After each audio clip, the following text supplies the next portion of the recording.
दोस्तों नमस्कार, मेरा नाम है उत्तम दत्तानवासी और आज मैं हूँ अलदा गांव में। और आज हम लोग बात करेंगे गांव के ज़िंदगी के बारे में। शहर से दूर गांव की ज़िंदगी कैसी होती है। और मेरे साथ है मेरे भांजे मनोज वर्मा जी। तो मनोज, मैं अपने यूट्यूब चैनल में आपका स्वागत करता हूँ। धन्यवाद मामा जी। जी, थोड़ा ऊंचा बोलिएगा ताकि आप धन्यवाद मामा जी। जी जी बिल्कुल। तो आप ये बताइए कि आपकी पैदाइश गांव में हुई है और मेरी भी पैदाइश गांव में हुई है। हाँ। शहर के मुकाबले गांव की ज़िंदगी आपको ज़्यादा अच्छी लगती है या शहर की ज़िंदगी अच्छी लगती है? गांव का जिंदगी बहुत अच्छा लगता है मामा जी। जी बिल्कुल। तो आप बता सकते हैं कि इसका कारण क्या है, क्यों आपको गांव की ज़िंदगी बहुत पसंद है?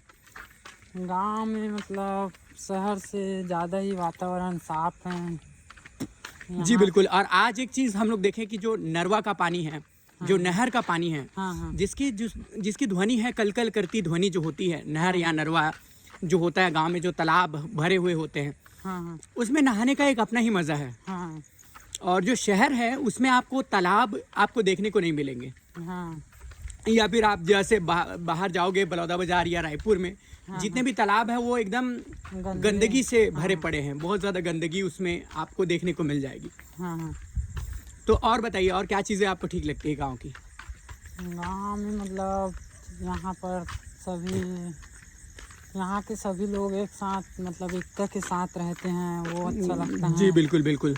और हाँ, आज मैं आपके गांव आया हूँ तो आपके गांव के प्रॉब्लम्स के बारे में भी डिस्कस करेंगे थोड़ी देर बाद। हाँ। तो गांव की एकता जैसे कि देखा जाए तो हम लोग, जो मैं आपको बताऊं, जैसे मैं दतान गांव में रहता हूं, हाँ। तो वहाँ का बहुत बड़ा समाज है। अलग अलग जातियों के लोग रहते हैं। हाँ। सतनामी समाज, साहू समाज, वर्मा समाज, बहुत तरह के समाज रहते हैं। हाँ। लेकिन गांव में एक एकता रहती है। और दूसरी चीज़ ये मैंने देखा है, आप इस पे बताइएगा, कि गांव में सभी लोग एक दूसरे को जानते हैं। शहर में आप बगल में कौन रहता है वो भी आप नहीं जान पाएंगे। हाँ, वो तो है मामा जी। और दूसरा चीज़ है गांव का वातावरण। जो गांव में आप पेड़ पौधे, हवाएं, खेत खलिहान, ये चीज़ें आपको शहर में देखने को नहीं मिलेंगी। हाँ। शहर जो है एक तरह के भागती दौड़ती हुई ज़िंदगी है, जिसमें आप दौड़ भाग रहे होते हैं। हाँ। और आप ये सोचते हैं कि भाई बस आज का दिन कैसे भी करके निकाल लूँ। हालांकि शहर में आप जाओगे तो आपको हर प्रकार के दुकान मिल जाएंगी। हाँ। अलग अलग प्रकार के शोरूम्स मिल जाएंगे, ठीक है, अलग अलग प्रकार की गाड़ियाँ खरीदनी, बाकी चीज़। लेकिन शहरों की जो बनावट है, मैं इतिहास का प्रोफेसर हूँ तो मैं बता सकता हूँ कि हमारे जो शहर है वो अनप्लान्ड है। यानी कि इनको प्लान नहीं किया गया है। जब एक बार बारिश होती है तो शहर जो है नाली बन जाता है। हाँ। लेकिन गांव में आप जब बारिश होती है तो वो सारा पानी खेत जो है सोख लेता है, या धरती जो है सोख लेती है। ठीक है। तो अब हम लोग जानना चाहेंगे अलदा गांव में क्या क्या प्रॉब्लम्स आपको है, और जो हड़ताल आप लोगों का चल रहा है उसके बारे में भी बताइएगा हमारे दर्शकों को। हड़ताल के मामले में तो अभी FIR हो चुका है। जैसे सरपंच ने घोटाला किया था, मतलब जो कंपनी वाले हैं उससे पैसे लिए थे, तो उस मामले में अभी थोड़ी राहत मिली है गांव वालों को। और जो और प्रॉब्लम है जैसे पानी निकासी की, और कुछ वार्डों में रोड नहीं है। गांव के तालाब भी गंदे हैं, मतलब उसमें कई लोग अपने घर के सामान वगैरह, तो ये बहुत खराब कल्चर है कि जो घर का जो कचरा होता है, घर के जो सामान होते हैं, उसको तालाब में डालना ही बहुत गंदा काम है। और एक तो सबसे बड़ी समस्या यहाँ पर शिक्षकों की है, स्कूली समस्या कि शिक्षक की कमी है। उस वजह से यहाँ 11वीं 12वीं बंद कर दिया स्कूल का। जी। और मतलब बहुत सारी ऐसी छोटी मोटी और समस्याएं हैं।